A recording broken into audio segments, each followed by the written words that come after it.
நாகை மாவட்டம் திரும்ப டெல்டா மாவட்டத்துக்கு தளபதி அவர்கள் வந்து இன்னைக்கு வருகை தராரு, மக்களிடம் உரையாற்ற போறாரு. கடந்த முறை பார்த்தீங்கன்னா எழுச்சி வெள்ளத்தில் வந்து மிதந்து வந்தார், நீங்களும் பார்த்துருப்பீங்க.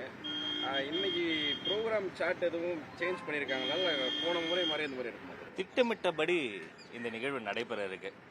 பொதுவாகவே நாகப்பட்டினம் பார்த்தீங்கன்னா திரும்பிய திசையெல்லாம் கடலாடும், கடலோடு மீனவர்களின் உடல் விளையாடும். இந்த மீனவர்கள் வந்து சங்க இலக்கியத்தில் பாடல்களில் தொடங்கி இப்போது இருக்கக்கூடிய இந்த காலகட்டம் வரைக்கும் ஒரு பெரிய உழைப்பாளிகள்.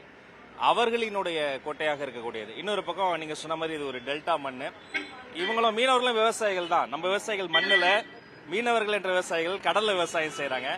ஸோ அவர்களினுடைய கோட்டையில அந்த கடல்ல, அன்பு கடல்ல தலைவர் திட்டமிட்டபடி வரப்போகிறார், மக்களை எல்லாம் சந்திக்க போகிறார். வரலாற்று சிறப்புமிக்க ஒரு உரைவீச்சு இருக்கிறது. கடந்த முறை பார்த்தீங்கன்னா தொண்டர்களுடைய எழுச்சி வந்து ரொம்ப பயங்கரமா இருந்தது.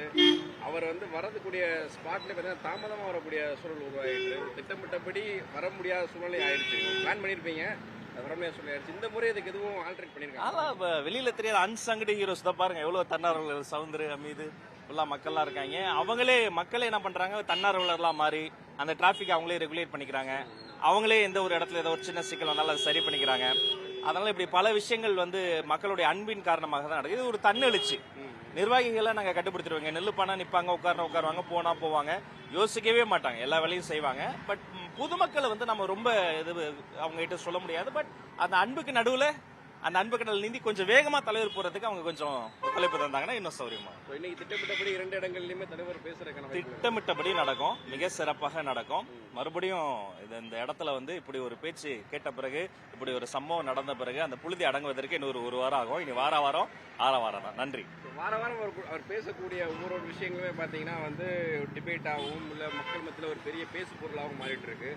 இன்றைய காலகட்டத்தில் வந்து டெல்டா மாவட்ட விவசாயிகள் சார்பாக தளபதி அவர்கள் என்ன பேசுறதுக்கான வாய்ப்புகள் இருக்கு? உங்களுக்கு ஏதாவது ஐடியா இருக்கா? ஜென்ரல் என்ன பேச நினைக்கிறீங்க? அவர் எழுச்சியின் முதல் முயற்சியே பரந்தூர் விவசாயிகளுக்கு தான் ஆரம்பித்தது.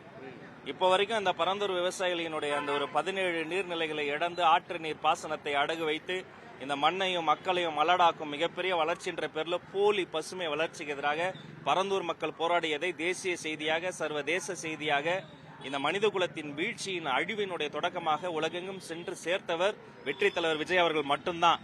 அதனால எப்போதும் அவர் விவசாயிகளினுடைய செல்ல பிள்ளை, தமிழ்நாட்டின் தலைச்சன் பிள்ளை, தலைவிதியே மாற்றப் போகிற நாளைய தீர்ப்பு அவர் தான். மற்றது வெயிட் அண்ட் வாட்ச், அங்க சந்திப்பா வாங்க.